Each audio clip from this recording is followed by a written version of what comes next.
আসসালামু আলাইকুম। আশা করি সকলে ভালো আছেন। আমিও আলহামদুলিল্লাহ আল্লাহ তাআলার রহমতে অনেক ভালো আছি। ভিডিও টাইটেল এবং থাম্বনেল দেখেই বুঝতে পারছেন আজকে ভিডিওর মূল টপিকস হলো প্রচণ্ড শীতে কোয়েল পাখির ডিমের উৎপাদন কমে গিয়েছে। এখন কিভাবে ডিমের উৎপাদন বৃদ্ধি করবেন এই বিষয় নিয়ে আজকের এই ভিডিওতে আলোচনা করব। সর্বপ্রথম আলোচনা করব কোয়েল পাখির ডিমের উৎপাদন কমে যাওয়ার কারণ এবং এর পরবর্তীতে আলোচনা করব কোয়েল পাখির ডিমের প্রোডাকশন বৃদ্ধি করতে করণীয় কি কি। দয়া করে সম্পূর্ণ ভিডিওটি না টেনে দেখার চেষ্টা করবেন। প্রচণ্ড পরিমাণে শীত, এই শীতের মধ্যে কোয়েল পাখি ঠিকমতো খাবারও খেতে পারছে না, আবার ঠিকমতো পানিও খেতে পারছে না, যার জন্য কোয়েল পাখির ডিমের উৎপাদন অনেকটাই কমে গিয়েছে। ডিম উৎপাদন কমে যাওয়ার আরেকটি অন্যতম কারণ কোয়েল পাখির আলো এবং তাপের ঘাটতি। কোয়েল পাখিকে ঠিকঠাক মতো আলো এবং তাপ না দিতে পারলে কোয়েল পাখি কিন্তু ডিমের প্রোডাকশন অনেকটাই কমিয়ে দিবে। এখন যেহেতু শীতকালে, এই শীতকালে কিন্তু সূর্য উঠেই না বললেই চলে। তৃতীয় যে বিষয়টি হলো সেটি হলো কোয়েল পাখির ঘরে গ্যাস হওয়া। চতুর্থ এবং সর্বশেষ বিষয় হলো কোয়েল পাখিকে সঠিক নিয়মে মেডিসিন না খাওয়ানো। অনেকে আছে মেডিসিন ঠিকই খাওয়ায় কিন্তু কখন কোন মেডিসিন খাওয়াতে হয় সেটা জানে না। তো চলুন শুরু করি কিভাবে সকল সমস্যার সমাধান করবেন। আরেকটা বিষয়, যারা আমার চ্যানেলে নতুন রয়েছেন অবশ্যই আমার চ্যানেলটি সাবস্ক্রাইব করবেন এবং যারা ফেসবুক থেকে আমার ভিডিওটি দেখছেন অবশ্যই আমার পেজটি ফলো করবেন। সর্বপ্রথম আলোচনা করেছিলাম খাবার এবং পানির ব্যবস্থাপনা নিয়ে। এই প্রচন্ড পরিমাণ শীতের মধ্যে কোয়েল পাখিকে দিনে 4 থেকে 5 বার খাবার দিতে হবে, মানে বারবার কোয়েল পাখিকে টাটকা খাবার দিতে হবে।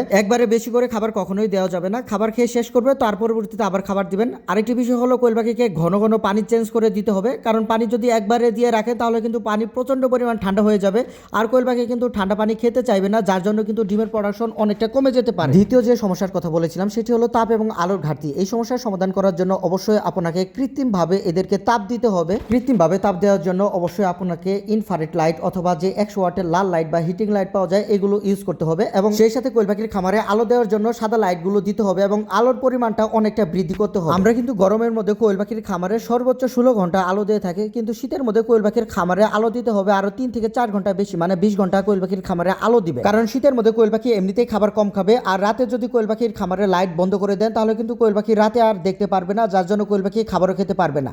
লাগলে সারা রাত লাইট জ্বালিয়ে রাখবেন, কোনো সমস্যা নেই। তৃতীয় যে সমস্যার কথা বলেছিলাম সেটি হলো কোয়েল পাখির খামার বা কোয়েল পাখির ঘরে গ্যাস হওয়া। এই সময় দেখা যায় যে সবসময় চারদিকের পর্দা ফেলে রাখা হয়, আর সবসময় চারদিকের পর্দা ফেলে রাখার ফলে ভিতরে গ্যাস বাইরে যেতে পারে না, বা বাইরের যে বাতাস সেটা ভিতরে প্রবেশ করতে পারে। এই সমস্যার সমাধান করার জন্য অবশ্যই আপনাদের খামারে অ্যাডজাস্ট ফ্যানগুলো লাগাতে হবে। এই অ্যাডজাস্ট ফ্যান লাগানোর ফলে দেখা যাবে যে ভিতরে যে গ্যাস থাকবে বা দুর্গন্ধ থাকবে সেটি সহজে বাইরে বের হতে পারবে। সেই সাথে যখন বাইরের আবহাওয়া ভালো হয়ে যাবে তখনই সাথে সাথে পর্দাগুলো উঠিয়ে দিবেন, এবং বাইরের আবহাওয়া খারাপ হয়ে গেলে পর্দাগুলো নামিয়ে দিবেন। আর যারা খাঁচায় কোয়েল পাখি পালন করে থাকেন অবশ্যই তাদের মলগুলো একদিন পর পর পরিষ্কার করবেন। গরমের মধ্যে যদি 3 থেকে 4 দিন পর পর পরিষ্কার করেন, শীতের মধ্যে কিন্তু একদিন পর পর অবশ্যই পরিষ্কার করবেন, নয়তো কিন্তু খামারে প্রচুর পরিমাণ গ্যাস হয়ে কোয়েল পাখির ডিমের প্রোডাকশন কমে যাবে এবং কোয়েল পাখি মারা যেতে পারে। চতুর্থ এবং সর্বশেষ বিষয় হলো কোয়েল পাখিকে সঠিক নিয়মে মেডিসিন খাওয়ানো। অনেকেই আছে কোয়েল পাখিকে মেডিসিন ঠিকও খাওয়ায় কিন্তু কখন কোন মেডিসিন খাওয়াতে হবে এটা জানে না। অনেকে আছেন ইসেল-83 এই মেডিসিনগুলো একসাথে দিয়ে দেয়, কিন্তু ইসেল-83 এই মেডিসিন একসাথে কিন্তু কখনোই দেওয়া যাবে না। কোয়েল পাখিকে যখন ইসেল খাওয়াবেন তখন শুধু ইসেলই দিবেন, আবার যখন 83 খাওয়াবেন তখন শুধু 83 দিবেন। ইসেলের সাথে আপনারা চাইলে ক্যালসিয়াম মিক্স করতে পারেন। অবশ্যই ক্যালসিয়ামটা দিবেন সকালে আর ইসেলটা দিবেন রাতে। 83 দিলেও 83 রাতে দিবেন।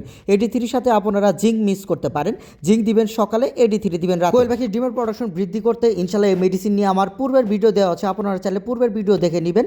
আর যে কোনো বিষয়ে জানার থাকলে অবশ্যই স্ক্রিনে দেখানো নাম্বারে যোগাযোগ করবেন। পরামর্শ পেতে চাইলে অবশ্যই আপনারা আমাকে হোয়াটসঅ্যাপ বা ইমোতে নক করবেন। আর যারা কোয়েল পাখির বাচ্চা নিতে চান আপনারা সরাসরি স্ক্রিনে দেখানো নাম্বারে কল করবেন অথবা হোয়াটসঅ্যাপে নক করে বাচ্চা নিতে পারেন। আমার কাছে ইনশাআল্লাহ 1 দিন বয়স থেকে শুরু করে 30 দিন বয়স পর্যন্ত বা রানিং ডিমের পাখি পর্যন্ত আমার কাছে নিতে পারবেন। আর বাংলাদেশের সবচাইতে একটি বড় পাখি হলো ইউরোপিয়ান হোয়াইট জায়ান্ট কটনিক্স।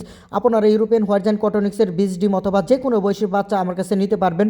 30 থেকে 35 দিন বয়সে কোয়েল পাখির বাচ্চা মেল ফিমেল আপনারা সিলেক্ট করে নিতে পারবেন। ইনশাআল্লাহ বাংলাদেশের 64 জেলায় এই বীজ ডিমগুলো নিতে পারবেন, বা এই বাচ্চাগুলো নিতে চাইলে অবশ্যই টাকাগুলো আমার এখানে পেড করে দিতে হবে। এছাড়াও আপনারা আমার কাছ থেকে সোনালী জাতীয় সকল মুরগির বাচ্চা নিতে পারবেন, যেমন সোনালী normal, classic, original, hybrid, super hybrid এবং সেই সাথে কালার বার্ড, টাইগার, মিশরীয়, ফার্মি। সবার প্রতি আমার রিকোয়েস্ট আপনারা আমার চ্যানেলে নতুন হয়ে থাকলে অবশ্যই আমার চ্যানেলটি সাবস্ক্রাইব করবেন। আজকে এই পর্যন্তই, সকলে ভালো থাকবেন। আসসালামু আলাইকুম।